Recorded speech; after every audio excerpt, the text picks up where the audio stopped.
not have one mother's dream, her hope that her child will have a future, secured at the expense of another mother's nightmare, the nightmare of a mother who loses a child into the system.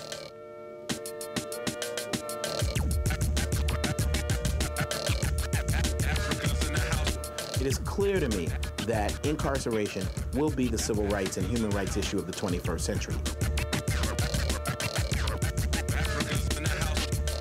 As we go through the 2000s, the level of incarceration and the criminalization of adolescence for kids of color is the issue that they are going to deal with.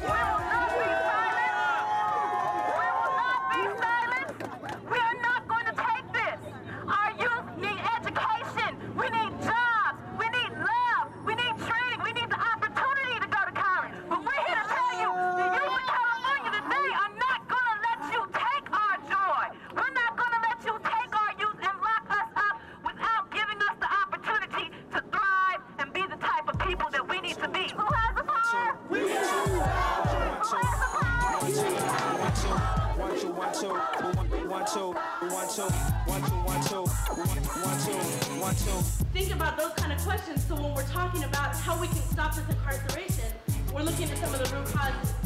For 4 years, they've been sneaking and creeping and lying and sneaking and creeping and lying, laying the plans to build what would be the biggest per capita juvenile hall in the country. A monument to racism is what they want to build. We want to take a stand right here in the Bay Area and say the prison industrial complex, the punishment industry, the incarceration industry ends right here, no further. And this idea of building this draconian super jail to warehouse and traffic our young people will not happen. They are not going to build this super jail, period. Prison industrial complex, right? If you could like change the words, it would be like making money off of prisons involving a bunch of other things. Who's getting something from prisons or who's not getting something? Well, how would a corporation have something to do with the prison industrial complex? The way that I would explain incarceration as an industry is you can't think of the jail cell as the definition of incarceration. You have to think of it as a huge business. I mean, think of the kind of commerce that happens in a mall. It's the same kind of thing, is that what the product is here, viewed from that context, is that person in a cell. But it's like there's a whole lot that goes on before you actually get to that cell.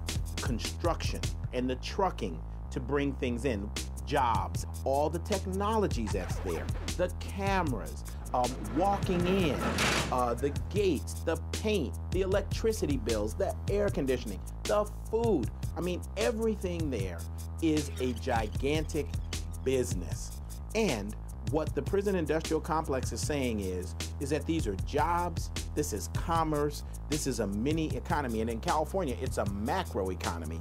And so what we're going to do is we are going to have an industry and an economy based upon putting people in cages. They're offering prisons as economic development in poor communities where they have no jobs. And they say, we'll bring you jobs, we'll build this prison. Prison industrial complex, you're talking about, prisons being built so that people can have jobs. Why can't we build universities so that people can have jobs? The amount of money that will go into imprisoning a kid versus educating a kid is obscene, right? 4 or 5 times what is spent in this state to educate a kid, a 16-year-old, will be spent to put that same 16-year-old in the youth authority or in the adult prison. Right? That's what's outrageous. The fact that kids in this state in public school go to school in temporary buildings because so much money goes into building permanent prisons is obscene and should be changed. Hello, Youth Force. Youth Force is a nonprofit youth organization. We focus around juvenile justice. At Youth Force, we teach young people that they're not powerless, they do have a voice, and they should be seen as well heard. Can I get 2 minutes of your time? I know y'all boiling. As you can see, this is like a petition, right? And this is, as you can see, this is a fake dollar bill. These are not real dollars. The real dollars are really being invested into prisons instead of education. What school y'all go to? You know how much they spend for education a year? $9,000. And to lock one of us up, it costs $32,000.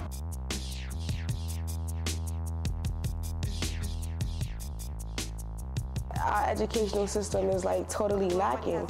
They rather spend $2 billion just to lock us up instead of, sending us to school where we have uncertified teachers, we have outdated books, now schools are really starting to look like prisons with police officers, metal detectors, and it's so many things that affects a lot of young people, including myself. I mean, I have to fight for this. If nobody else will fight for it, who else will? It's critical that you start to resist. If it doesn't change, then what happens? It continues. And if it continues, and if you are thinking about having children, if you are thinking about a family, if you are trying to go to college, and this is happening, if you are that individual who doesn't think you're impacted, and this continues on, then where will you end up? You know what I'm saying? Where do you end up in 15 years when all that money going into colleges and state universities is being driven and diverted back into prison construction? That means less and less of us are going to be able to go to school. Let me tell you what kind of people go to prisons. Poor people go to prisons. People of color go to prisons, especially Black and Latino, and more. Right now, the fastest growing sector is women. More women, and I'm talking about mothers. Most children dream of genies and princesses, but I dream of you. Every night I go to bed, hoping for something new, awaiting your arrival while I dream of you. Remembering back when you were here, I dream of you. Thinking of the bedtime stories while I dream of you. But darkness overcrowds my mind when I think of your new home, behind metal bars and walls of stone, where nice people go crazy and bad people get worse. Why do I have to suffer? I think it's a curse. I'm told I'm innocent, but am I really? Because when they punished you, they began to kill me. I am too young to bleed, yet I'm already bruised. I hate the way people look at me when they hear the bad news. Some pity me, others think I'm like you, but I'm not what it seems. And when I wake up from this nightmare, I see it is real and it happened in a dream.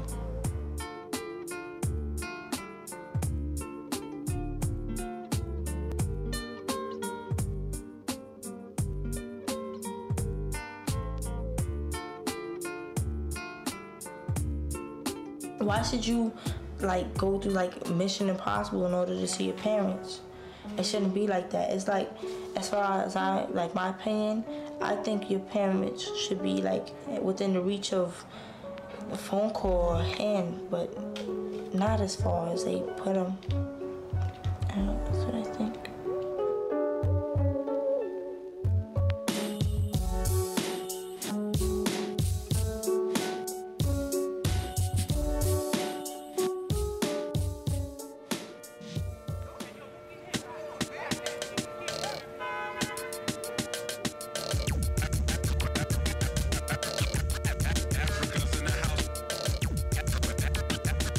Young people are constantly being criminalized. They're constantly being told that they're wrong, they're criminal. Every day they go out into the community.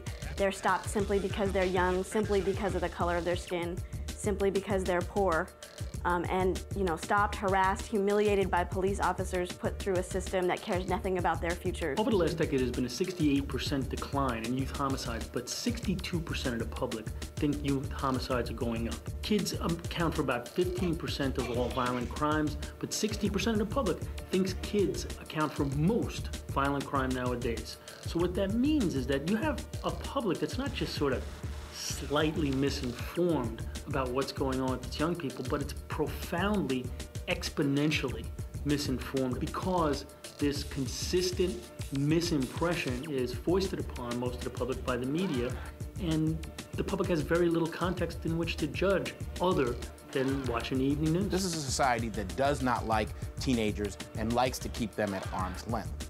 And then when you add a kid of color, when you add that coloredness to it, the Latino, the saggy pants, or however you view whatever it is, that plays into an atmosphere of fear. Black youth are 48 times as likely to be incarcerated when they're arrested for a drug offense and they have never done time before than white kids. Latino kids are 13 times as likely to get locked up than white kids on drug offenses. What we're saying to black families is, and Latino families is, your kids matter less than white kids. And if we ever want to solve our racial problems in America, we got to get past that.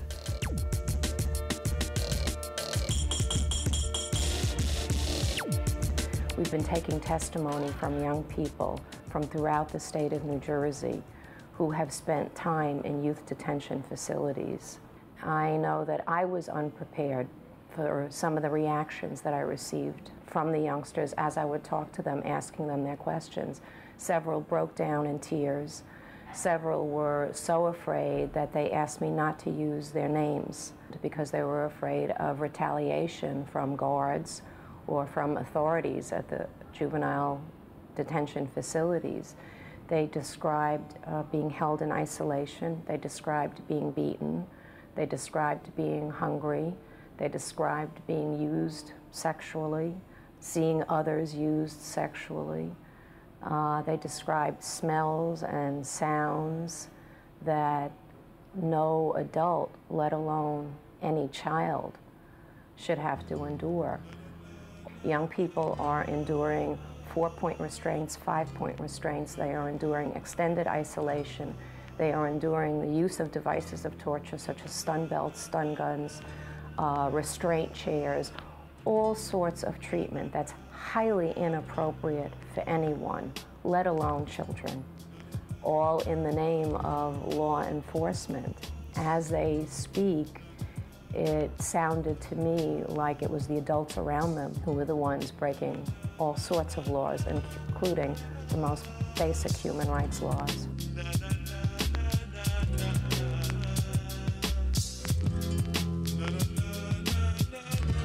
My name is Bianca. I'm 18. The first time I got locked up, I was 12. My name is Tyron. I'm 18 years old. When I got locked up, I was 16. My name is Jose. At the age of 14, got arrested. I was in there for about 29 days. Basically, hell. They took me in this room and they told me that I had to take off all my clothes. I mean, they made me strip down and everything. I had to squat and cough. It was crazy. It felt really uncomfortable. I just felt bad. I felt like they violated me. I felt so bad. Yeah, basically, I was like the smallest one in there. Just the smallest one. You're a small one, everybody wants to pick on you, everybody wants to mess with you, try to take your food, try to beat you up, get you jumped, or get more charges put on you. Or even taking a shower, you gotta watch what you do. Somebody might come in, try to beat you up right there. Basically you gotta fight. There's a lot of anger that builds up in there, And it's like, I don't like to fight, but I will. I ain't saying I'm no coward, but why every day? Things that I saw, man. Waking up in the middle of the night, hearing somebody getting beat up, just hearing somebody scream. And saw a couple kids got raped also. Just talking to the guards made everything even worse, Then when you complain about the guards, they take the guards' word over yours. So it's like they're not believing you. They don't believe anything you say. There was a lot of stuff that was going on in there that they didn't think that nobody was going to talk about. Nobody was going to say anything. I tell you the truth, I can't even speak about it, really.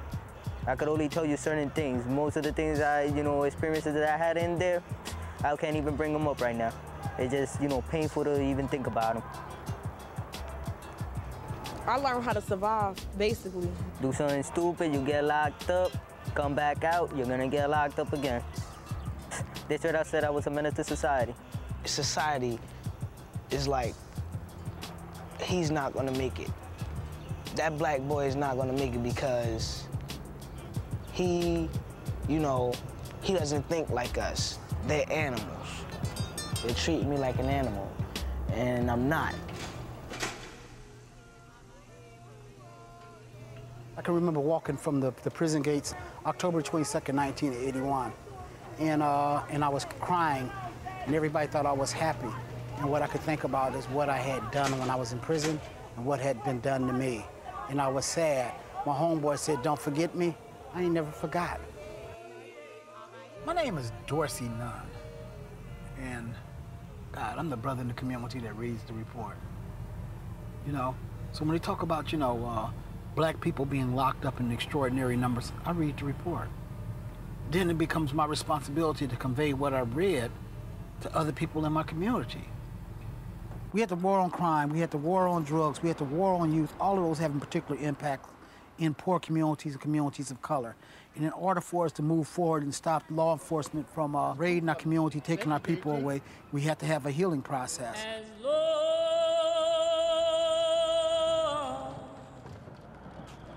As I have breath in my body. The healing wall is approximately going on 3 years old. I call it the healing wall because I want the community to heal. As I have breath in my body. So we start to collect pictures, and I want to hang pictures on the wall so people would recognize that it wasn't just a small problem. It wasn't just a question of a few bad apples. The question is much more extensive than that. I wanted them to remember the people who were missing from the community, you know, as a result of felony conviction, as a result of incarceration. I wanted them to recognize that these people were them. James Harris. We got statistics up on that wall in addition to photographs. So all the things that I got on the wall indicates no matter at what point that you enter the system, if you're a black person entering that system, you're being dogged out severely. That's what it indicates. This right here is a friend of mine, and she had a $20 piece of crack cocaine, and they gave her 15 years. In our community, in a way, it's a really sad thing that pretty much everyone walks up to that wall and knows more than one person on the wall personally. A lot of people in our community walk up and see themselves. And on one hand, that's a tragedy. And on the other hand, by making that tragedy so tangible, we can say that, you know what? It's not a private problem. This isn't a personal shame. This is about realizing that there's a systematic injustice happening in our community, and that when we look at it that way, then we can fight it on a systems level as well as helping each individual change their lives so that they don't have to end up on that wall. They're not chasing me, they're chasing the young. So why should they fight? It's because the chase is about them. So they're gonna stop y'all more than they stop anybody else. I got to carry a message greater than just say no. I want them to say yes to life. I want them to say yes to organizing, and I want them to say yes to their future.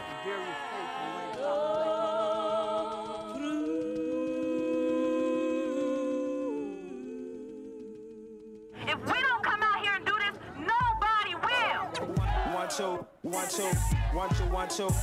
We want to put an end to the way that young people are being mass incarcerated. Our whole generation has been incarcerated. Entire communities, entire neighborhoods have been locked up, put through the system, and we feel like that's no way to invest in a future for California's youth. We went up to Sacramento. The State Board of Corrections, these pro-incarceration bigots, these racists that have built all these prisons across the state. We ran up in their meeting. We went all the way to Sacramento with about 50 young people and busted up in the meeting and insisted that young people have a right to be heard. Nothing about us without us. Young people have a right to be heard on this thing. We have right to be heard. And they had to shut their own meeting down. The big mighty State Board of Corrections shut their meeting down for an hour and a half. And it was shut down by young people taking a stand. The young people who are organizing are shaming these politicians into it. That's how you hold them accountable, is you give them the information and say, now, with this information, what could possibly have you vote in a way that's more detrimental to you? Upon what do you base it? So we can beat these people. We can beat these people. You have the power to organize, right? And that's what's threatening to the system, right? That's what's threatening to this prison industrial complex. They spent like $9,000 to educate us and $32,000 to keep us incarcerated. They are not gonna build a super jail, period. And we are gonna stop them. School, not jail. Books, not bars. School, not jail. I believe that one day I'm gonna have grandkids, and those grandkids, because they're gonna be smart, are gonna say to me, Grandma, where were you and what did you do? And what I really believe is there's only gonna be one of three answers. I was in a cage, I did nothing and allowed my people to be put in a cage, or I resisted. And I fought hard to not allow that system to dehumanize my people the way that it did. We have a lot to fight for, and we have a lot that we're gonna have to answer for when people look back at what happened while we were growing up. You can lock my body, but my mind is free. This is dedicated to you. First, I'd like to start off by thanking my mom. Without you, Mommy, I couldn't do none of this. I know I've been putting you through a lot of crap lately, but I apologize and I'm going to college.